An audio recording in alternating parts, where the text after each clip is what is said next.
Here's Kinley Savannah Marlowe, 35 years old, standing in the middle of the Westin Crown Center Grand Ballroom while 250 guests raise their glasses for the new CEO. My sister Brooke had just finished her victory speech, smiling like she'd already won the war. Then she leaned into the microphone and said it loud enough for every phone camera to catch. "You're relieved of your duties, effective immediately. Security will walk you out." 250 heads turned to me at once. Champagne stopped halfway to lips. Someone actually gasped. I didn't flinch. I reached for the guest badge clipped to my black dress, slid it off, and set it gently on the rim of my untouched champagne flute. Then I looked straight at Brooke and said, calm as ever, "Tell Mom and Dad the board meets in 3 hours." I turned heels, clicking across the marble floor, flashes popping behind me like paparazzi at a scandal. The double doors closed with a soft thud. If you've ever been publicly humiliated by your own sister at her celebration party, you know that feeling in your stomach. Drop a like if you've got a family story that still makes your blood boil, and comment below, what's the worst thing a sibling ever did to you at a big event? Trust me, what happens in the next 3 hours will top every single one of those stories. Hit subscribe so you don't miss how this night completely flips upside down. When those doors shut behind me, the real countdown began. I slid into the driver's seat of my black Tahoe, the engine humming to life before the ballroom doors had even stopped swinging. 28 miles to Lee's Summit, 32 minutes on a clear night, plenty of time. I kept the radio off. The only sound was tires on asphalt and the quiet click of my turn signal as I merged onto I-470. By the time I pulled into the garage, the house was dark, except for the motion light above the workbench. I didn't bother going inside. I flipped open the laptop I'd left charging there since 6 that morning, logged in with my face, and opened the folder labeled Continuity. Everything was already drafted: the encrypted email blast to every board member and registered shareholder, the certified mail packets addressed and stamped, the digital signature time-stamped at 6:03 a.m. All I had to do was hit send. One click for the email. One click for the courier pickup scheduled in 14 minutes. Done. People think majority ownership happens overnight. It doesn't. It starts with a single half-page agreement when you're 19 and too stubborn to take a salary like everyone else. Back in 2009, Marlowe Nexus was still a 20-person operation running out of a warehouse in North Kansas City. Dad offered me a director title and $180,000 a year. I turned it down. Told him I'd rather take equity. He laughed, signed over 0.8%, and said, "Fine kid, own the dirt under the building." I never sold a single share. In 2011, when we built the Midwest cold chain expansion, I took another 4% instead of a bonus. In 2014, after Brooke almost signed us into a disastrous partnership that would have cost $42 million, I quietly convinced the board to add Section 14(c). They called it paranoia. I called it insurance. By 2016, the California refrigerated tech startup we acquired gave me another 12% for structuring the deal. In 2020, when Mom and Dad wanted liquidity for their lake house remodel, I bought their golden shares at fair market value, no family discount. They thought they were helping me out. They weren't. Point by point, deal by deal, I kept stacking until the ledger showed 71% under my name alone. No one ever put it on the website. No one ever engraved it on an office door. It just sat there in Connecticut filings, quiet and unbreakable. I closed the laptop, leaned back against the headrest, and let out a breath I'd been holding since Brooke opened her mouth at that podium. Across town, my little brother Dylan was live on Instagram phone, angled to catch the crystal chandeliers behind him. I could picture it without looking, him grinning next to Brooke, caption, already typed, new era loading, family business next generation. The likes were pouring in. He had no idea the era he was celebrating had exactly 3 hours left to live. In the VIP section, the first phone buzzed. Edward Morrison, the silver-haired attorney who had drafted every major contract for Marlowe Nexus since the company was 3 guys and a warehouse in 1997, felt the buzz against his chest while lifting a bite of grilled salmon. One glance at the screen turned his face the color of printer paper. He rose so fast his chair screeched across the marble loud enough to cut through the string quartet. Without apology, he seized Dad's elbow with one hand and Mom's wrist with the other, and steered them straight through the nearest service door. The narrow backstage hallway smelled of hot catering trays and fresh flowers. Edward swiped a keycard he definitely wasn't supposed to possess, locked the door behind them, and handed Dad his phone like it was wired to explode. Dad took it with both hands, thumbs whitening on the edges. He read the cover page, once blinked hard, read it again. His gaze snagged on the single paragraph that mattered, Section 14C Emergency Continuity Clause, drafted and executed in 2014 after Brooke had nearly signed a West Coast distribution deal that would have hemorrhaged $42 million and 3 years of lawsuits. The board had called me paranoid. Dad had signed the amendment while half watching a Chiefs game on the office television. He had never bothered to read past the title. He read every word, now lips moving without sound. When he hit the line stating that any unilateral executive termination by a non-equity appointee instantly suspended all authority and reverted control to the majority shareholder, the air left his lungs in one slow collapse. His shoulders folded forward like someone had cut invisible strings. Mom leaned over his arm, caught sight of my electronic signature at the bottom, and the tears started before she reached the end of the second sentence. Not dramatic sobs, just silent, unstoppable streams that carved mascara rivers down both cheeks. She pressed a white linen napkin to her mouth to muffle the small broken noises escaping. Edward kept his voice barely above a whisper. "Rick, this is live. Timestamp 6:03 this morning. Every board member and registered shareholder just received the identical package. We are inside the 3-hour window. There is no pause button." Dad looked up, eyes glassy and unfocused. "She doesn't know yet." "Not yet," Edward confirmed. "She's still cutting the damn cake." Out in the ballroom, Brooke was laughing at something the MC whispered, sliding the silver knife through 4 tiers of champagne-soaked vanilla while cameras flashed like lightning. She lifted a perfect slice, waved it at the crowd, and beamed like the queen of everything she was about to lose. Mom's voice cracked through the tears. "Rick, bring her in here. We stop this before it goes any further." Dad was already reaching for the handle, knuckles white. As Mom dabbed the last tear with her crumpled napkin, the door flew open. Brooke stepped into the small backstage room first. Dylan right on her heels, both still glowing from the spotlight and applause that had followed them off the main floor. The door slammed shut behind Dad with enough force to rattle the framed supplier awards on the wall.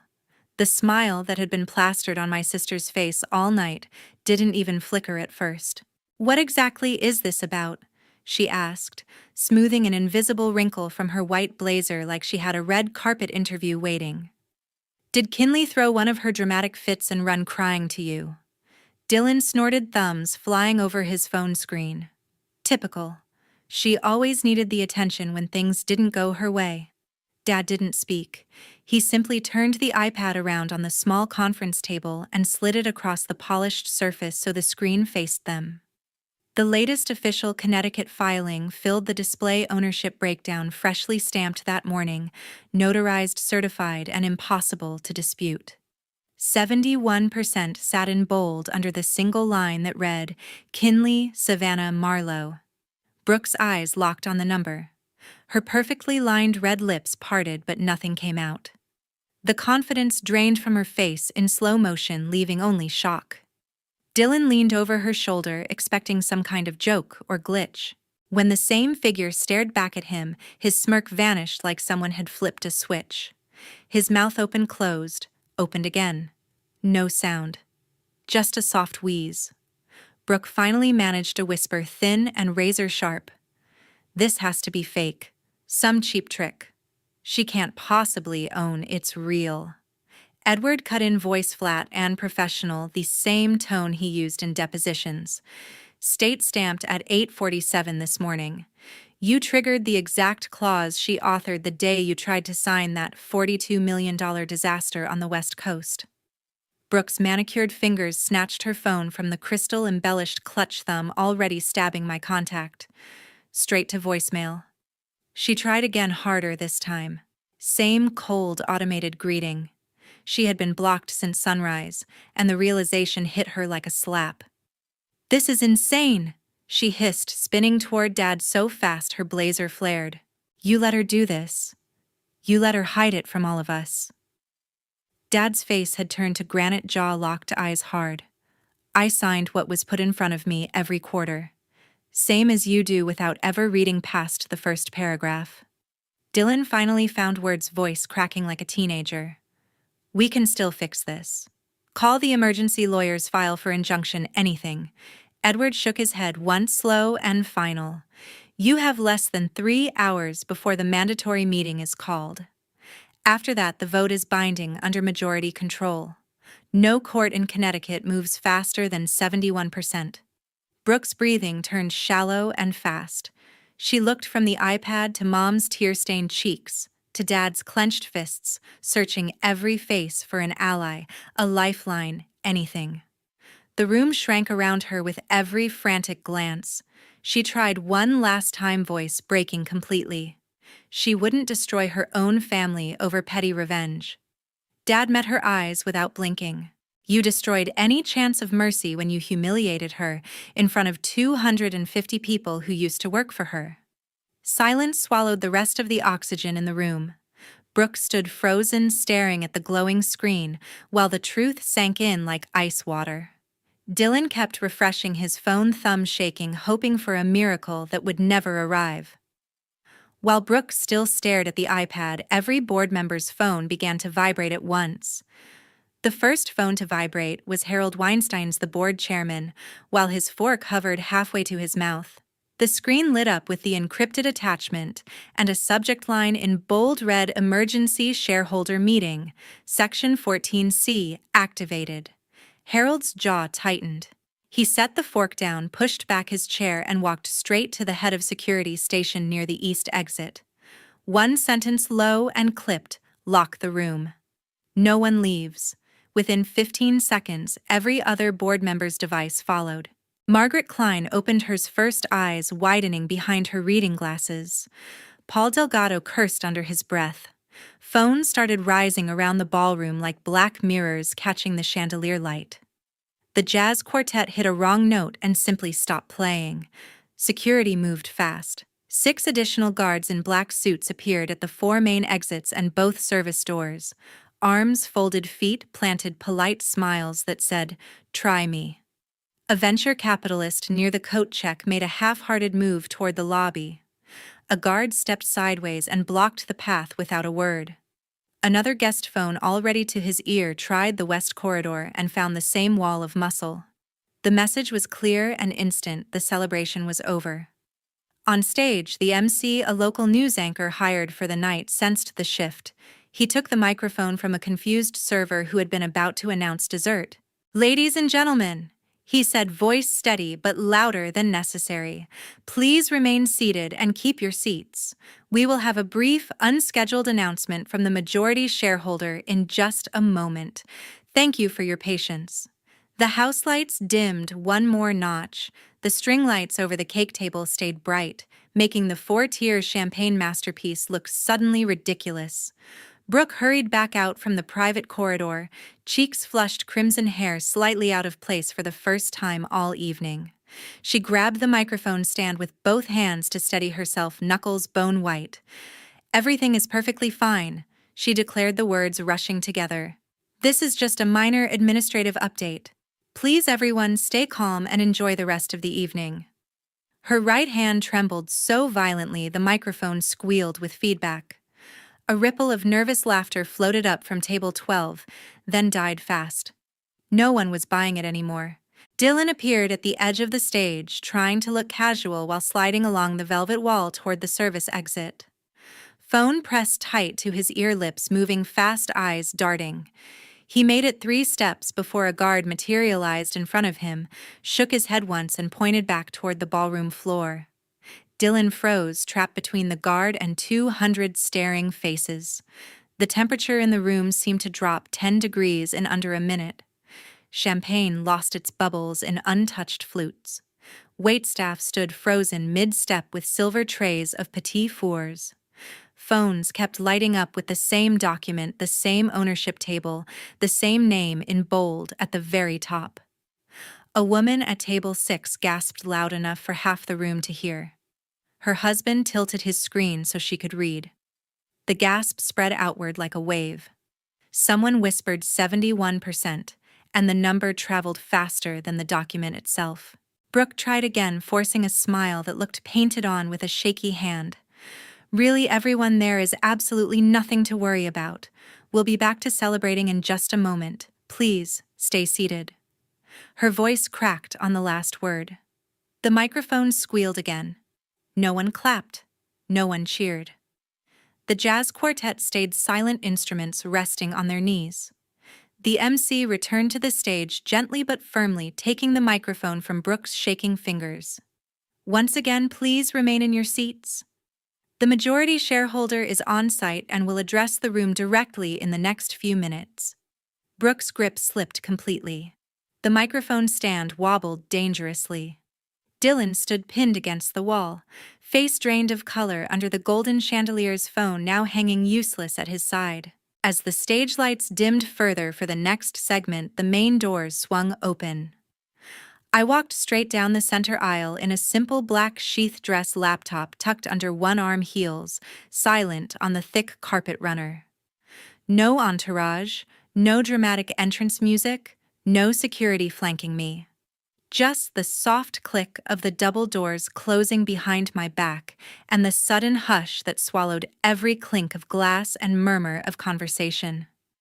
250 faces tracked my path like I was the only moving thing in the room. I stepped onto the low stage, placed the laptop on the podium Brooke had abandoned minutes earlier, and opened it. The 60-foot screen behind me flared to life with the secure voting portal I had personally coded and tested over 3 sleepless nights in 2018. The interface was clean, brutal, and impossible to hack. "Good evening," I said into the microphone, letting my voice carry without effort. "My name is Kinley Savannah Marlowe. Under Section 14-C of the Shareholder Agreement, I am calling an emergency shareholder meeting effective right now. Every registered voter in this room should already have the link on their devices." A wave of phones rose like a dark tide. Fingers started tapping. Harold Weinstein, chairman for the last 12 years, rose from the front row without hesitation. He climbed the side steps, took position beside me, and adjusted his glasses. He had seen the packet an hour ago. He already knew the script. Motion on the floor. Harold announced, voice steady and formal. Immediate rescission of the appointments of Brooke Marlowe Hastings as Chief Executive Officer and Dylan Marlowe as Vice President of Sales. The majority shareholder has proposed. "Do I have a second?" Margaret Klein stood first, her pearl necklace catching the spotlight. "Second." Paul Delgado was right behind her. "Second." 3 more board members rose in quick succession. The chain was unbreakable. The voting app went live. Green for yes. Red for no. Percentages ticked upward in real time on the massive screen bright against the dimmed house lights. Brooke bolted from the wings, heels skidding. "This is insane. You cannot hold a meeting in the middle of..." Harold lifted one hand, calm but absolute. "The chair recognizes only registered voters at this time." She froze mid-step, mouth open, realizing no one was listening. Dylan tried from the side aisle, voice cracking. "Kinley, come on. We're family. You're seriously doing this here." Now I didn't spare him a glance. I watched the numbers instead. 58% green. 61. 64. Small shareholders, warehouse managers who had earned fractional equity over decades, mid-level engineers who had taken stock instead of raises tapped yes without hesitation. They remembered who had fought for their bonuses when Brooke wanted to cut costs. They remembered who had personally rewritten the disaster recovery code after the 2021 flood threat. 67%. Long-term institutional investors who had watched me turn down flashier titles for deeper ownership didn't even blink. Their votes locked in within seconds. 69%. Brooke tried again, louder, desperate. Harold, shut this down. She's bluffing. Harold didn't flinch. 70% achieved. Motion threshold met. 71% snapped into place and froze solid green across the entire screen. Harold turned to the room. Motion carries by majority shareholder authority. Appointments are rescinded. All executive privileges revoked. Meeting adjourned. The final tally stayed lit for 5 full seconds, burning itself into every retina in the ballroom. A collective exhale rippled outward. Someone dropped a fork. The clatter sounded like gunfire. Brooke stared at the numbers like she could will them to change. Her lips moved, but no sound came out. Dylan's phone slipped from his fingers and hit the marble with a sharp crack that echoed under the chandeliers. I closed the laptop with a soft snap.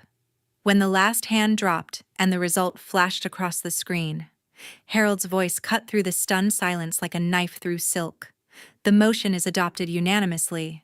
Brooke Marlowe Hastings and Dylan Marlowe are hereby relieved of all executive duties and titles effective immediately upon this adjournment. The words hung in the air, heavy and final. Brooke lunged forward from the edge of the stage, her heels scraping the polished wood. You can't do this. This is my company. Our family's legacy. I didn't raise my voice. I turned the laptop screen toward the projector feed, clicking to the next slide with a deliberate motion. The large display behind us shifted, illuminating the entire ballroom in cold blue light. I just did. And to ensure a smooth transition, there are additional measures in place. The slide filled with the pre-signed addendum I had prepared at dawn, every line reviewed by outside counsel. It outlined the immediate activation of the 10-year non-compete clause, barring both from any role in the food supply chain software sector or related industries nationwide. No consulting gigs, no board seats at competitors, no advisory whispers to clients we'd built together. Below that, in bold bullet points, immediate forfeiture of all golden shares previously granted, along with permanent revocation of future dividend rights tied to their executive packages. Those shares weren't just paper. They were the safety net Brooke had cashed in for her Hamptons weekends, the buffer Dylan used to fund his vintage car collection, gone in one click. Brooke's eyes scanned the text line by line, her lips parting as the implications hit. Color drained from her face until she looked like a ghost under the spotlights. Dylan, standing just behind her, clutched the podium edge, his skin turning a sickly gray. He looked like he might actually be sick right there on the Persian rug. Security? I said quietly into the lapel mic, my tone even almost bored. 4 guards materialized from the wings, moving with the practiced efficiency of men who had trained for exactly this kind of corporate theater. 2 positioned themselves beside Brooke, taking her by the elbows, gentle but unyielding like escorts at a black tie event gone wrong. The other 2 did the same with Dylan, one hand light on his shoulder, the other ready at his back. My sister twisted against their hold, her blazer riding up, voice rising in pitch. Dad, Mom, do something. Tell them to stop. Dad stood rooted beside Mom near the front row, his hands clasped so tight the knuckles showed white against his silver wedding band. His eyes stayed fixed on the floor, tracing the intricate pattern in the carpet as if it held some answer he'd missed all these years. Mom's face was a mask of streaked mascara and trembling lips, but she didn't move an inch, didn't call out, didn't reach for her phone.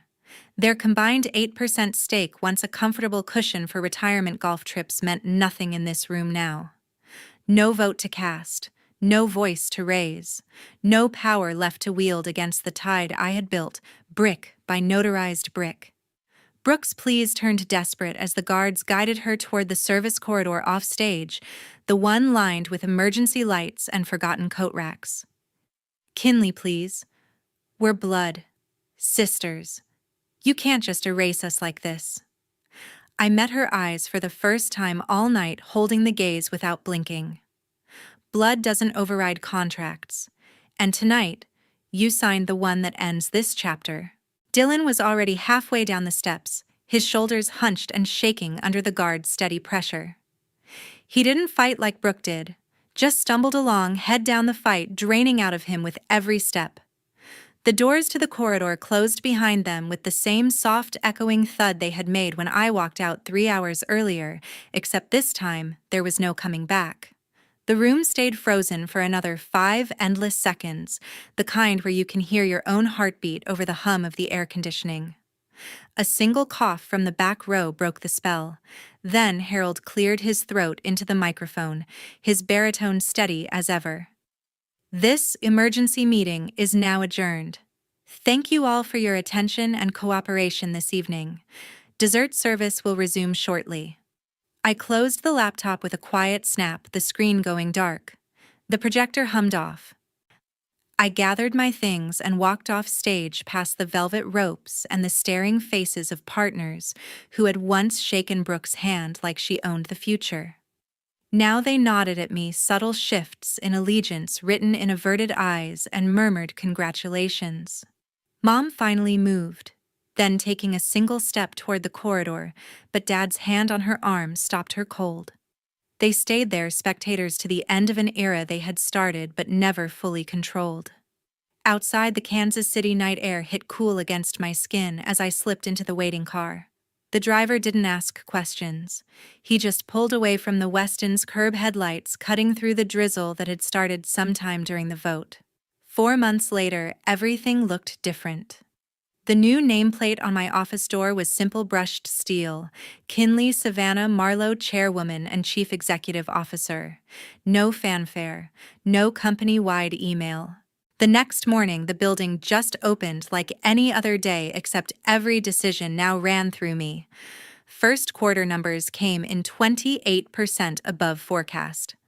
The restructuring I had planned for years rolled out without resistance.